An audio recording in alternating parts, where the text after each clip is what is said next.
I would say, so show versus tell.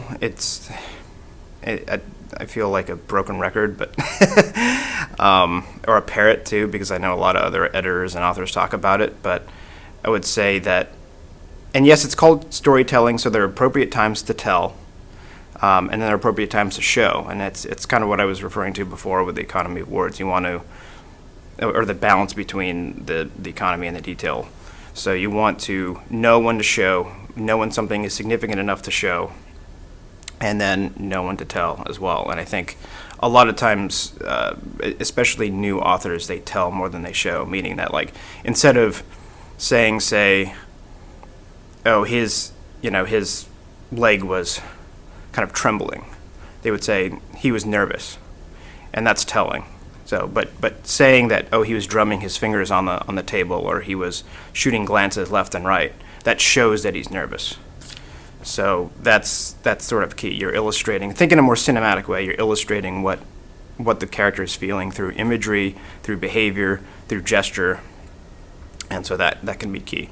And I think the other big thing is active voice versus passive voice. A lot of passive voice. So some of this, I will say that there's been sort of such a strong movement against passive voice that sometimes authors avoid it, even at their own expense. So again, it's knowing when to use passive voice and knowing when to use active voice. So active voice. So instead of getting rid of passive voice means getting rid of as many wases, weres, hads as you possibly can. Instead of saying he was standing in the door, say he stood in the door.